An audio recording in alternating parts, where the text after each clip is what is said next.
Thank you very much, Mr. Kant, for joining us. India at 75, and this is, of course, NITI Aayog's strategy report to get there. I will keep it brief, and I'm going to really discuss the sum and substance of the strategy that's being put forward.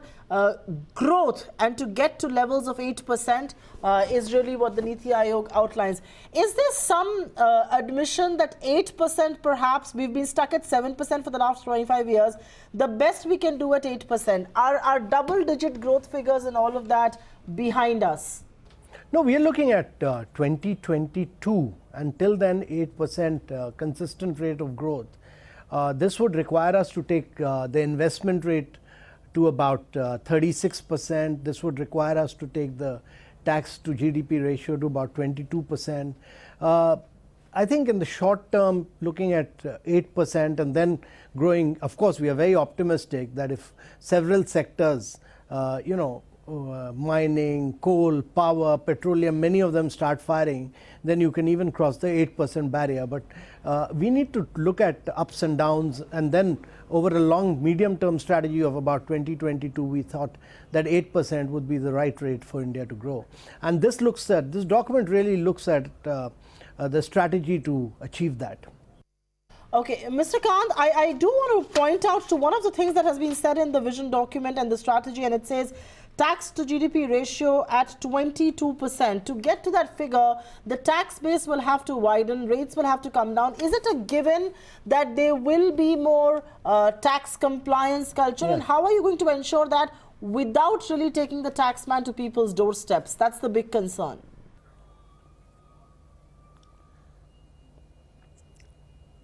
No, I think there is increased formalization of the Indian economy. Two things. One is if you look at the direct tax, that's grown quite substantially. I mean, there's been immense amount of growth and close to about 40%. And if you look at the GST, we had about 65 lakh taxpayers.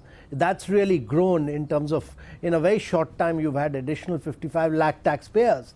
So hopefully, as we move forward in the year or two, as GST gets smoothened out, and as the Prime Minister said, that if a substantial component of the item get into the 18% limit, then you'll have tax base growing and expanding and widening. And I'm quite hopeful that the tax to GDP ratio will expand further. There will be much better compliance because digitization is being used across the board. Every area, there's huge amount of push towards digitization, and that should bring in greater efficiency, better management, better compliance. Quickly take another question, and that has to do with farmer bit, and I think the document also talks about doubling farmer income over the period. The question though is that doubling farmer income is a great slogan, hasn't happened on the ground, and without the agrarian mess being taken care of, we can't get to growth levels of 8%.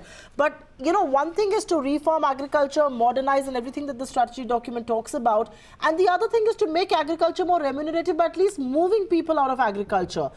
Is there a vision, a strategy put forward as to how do you absorb those moving out of agriculture? Because that is the missing pie. Yeah.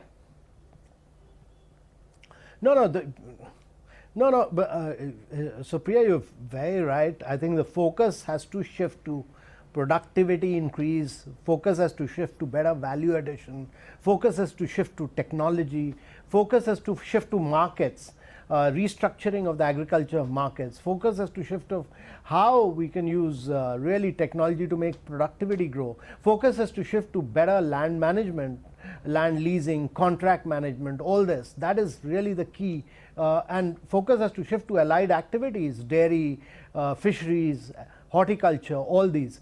But simultaneously, I think the important thing is that, as urbanization happens, as more and more people move towards urbanization, and this has to, with this whole focus on smart cities, the focus on new cities, you will see a lot of people moving out of agriculture. Whether you like it or not, this is inevitable. This is a part of the growth process, that people will move out of agriculture. And I think it's important that we have lesser number of people who are dependent on agriculture. That is, the important thing is that we should ensure that there is movement towards skilled jobs. people from agriculture getting into manufacturing, getting into MSME, getting into retail, many other areas of growth, so that agriculture has lesser dependency of people. Mr. Kant, while I agree with you that agriculture should have lesser dependency on people, but look at China. What did China do? It absorbed a lot of those people moving out of agriculture in construction. And so do you believe in order to make people move out of agriculture and of course to generate employment and all of that, we need to further incentivize our construction, because your document also talks about housing for all, which of course is a corollary and a related part of construction. Yeah. No, I'm a great believer. I'm a great believer in giving a huge thrust to construction and real estate. I believe that that is a sector where the government needs to put all its energy and ensure. And there is a huge amount of demand, latent demand for housing right now. So we need to give a massive thrust. There are certain blockade areas. We need to open them up so that the pent-up demand for housing moves up in a big way, and we are able to create many more jobs in housing and construction. Okay, fair point. One of the things that I think the strategy document clearly speaks about and focuses on is employment and the labor industry. Mr. Kant, you've been in, you've been an economic policy maker for far too long, and you will realize that both of these things, whether it's 8% growth, whether it's employment generation, these need flexibility around two things, and those are the two things that are extremely politically sensitive to act on, and even this government has not been able to act on that. It's labor as well as land reforms. Do we see an India by 2022 where there can be a decisive action on both fronts?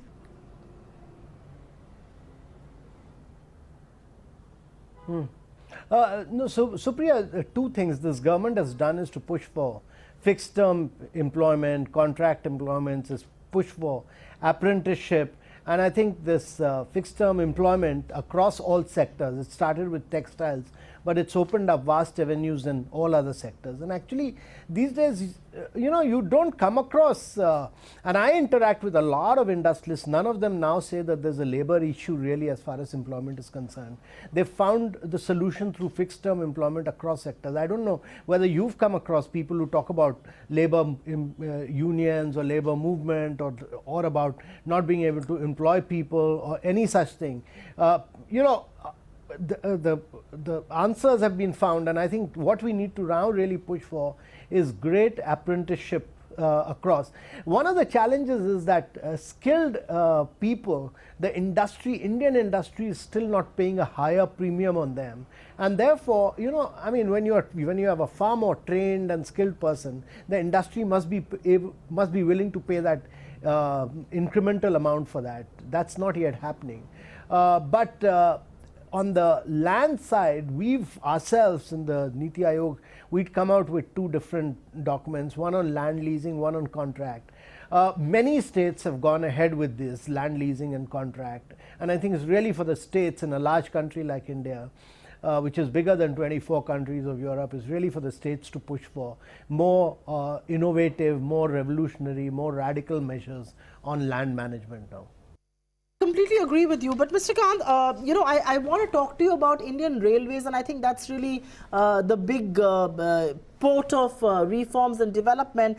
And it's only fair that I ask you on the independent regulator for railways that the strategy document also talks about. How is that going to change things on the ground, and why do you believe that is so warranted? There are so many sectoral regulators, and it's not as if some of those sectors are best governed. Yeah, Vijay. No, it's simply because the railways don't have adequate amount of revenues. They've not raised passenger fares for years. You can't have railways growing and expanding without rise in passenger fares. You will keep cross-subsidizing from commercial, and that's why commercial transportation is moving from railways to, it's a very lopsided movement. It's moved from railways to lorries. And there's huge pressure on our national highway network because of that, and that's a very uneconomical way. We should be able to put goods straight into our ports using the railways, which will be far more economical, and this would require you to raise passenger fares. You can't do cross subsidization. Railway will make itself very inefficient. It'll have no operating ratio left, and eventually it will go bust. So you need an independent railway regulator. You need to depoliticize tariffs and railways. No, okay, fair point indeed. There's something that really caught my attention, and we at NITI now completely believe in this, which is to make development a mass movement, to make development and economic equitable development a reality. That's a very well thought out sentence being put there. It's a very well thought out vision being put there. But how much is that going to be impacted by politics of the day, electoral politics, elections around the corner? Is development going to be the mainstay of our narrative? And how do we make it the mainstay despite of the politics around? Yeah. So Supriya, as more and more people get into the middle class, they will ask for roads, highways, hospitals, education. Everybody wants education, everybody wants health. The focus will be on nutrition, the focus will be on better health outcomes, better infant mortality, better maternal mortality. And with this ranking system which is presently on, of putting out states which are not performing, we've not merely on ease of doing business, but we've done it on health, we've done it on water. More and more pressure will be put out on performance, and good governance must become good politics. We should not be reckless, we should not ask for short-term measures, we should look at a long-term perspective on how India is going to grow, and the agenda for elections must be on development, not on politics alone. Question before I let you go, and this question is actually an offshoot of what you've put in the strategy document, which is governance and institutions. At a time when there is a lot of debate over institutional autonomy and institutional independence, do you believe that's an area of focus for policymakers, politicians across the political spectrum to look at, that institutional autonomy should be preserved? I'm really talking in vein of the CBI, the RBI and all of it. No, there has to be institutional autonomy, but there also has to be institutional accountability. And many of these institutions, they don't have to run wars with the government. The government and institutions have to work together. All of us have to work. Every single institution has to work together with one single objective, and that is, how do we make India grow? How do we create jobs? It's nobody's objective that I'm totally independent, I'm therefore non-accountable, and nobody can question me. That is not the way. We all need to work together as a team. You can be independent, you can be autonomous. I have great belief that RBI must be independent and autonomous, but it must work together with the government to achieve the growth objectives and the developmental objectives of India. It must be a great team player as well, and it must be accountable to the people of India. No, absolutely it should be. The reason why I asked you that question was that some amount of tension between the RBI and an elected government is always warranted. The RBI is the custodian of price stability and the government is supposed to push growth. Are we glossing over tensions that should be hardwired and that are actually creative in nature?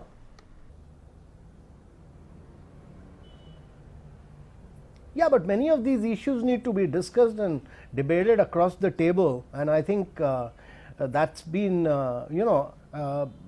you sit across the table, have a cup of tea and settle these issues and move forward. Because if as professionals and as matured people, we should all have the end objective of India in mind. And I think that's true with, if people start warring in institutions, if people think that they are totally independent and nobody can touch them, I think that's also unwarranted. We are all part of the India team. Absolutely. We are part of the India team, and who would know those slogans better than you would. Thank you very much, Mr. Kant, for being with us. India at 75, a vision for India at 2022, and it has to be a holistic, equitable development as far as India's growth is concerned. 8%, but 8% growth for everybody who matters. Thank you very much, Mr. Kant, for being with us. We take a quick breather. There's plenty more that you need to keep an eye on right here on NITI Now.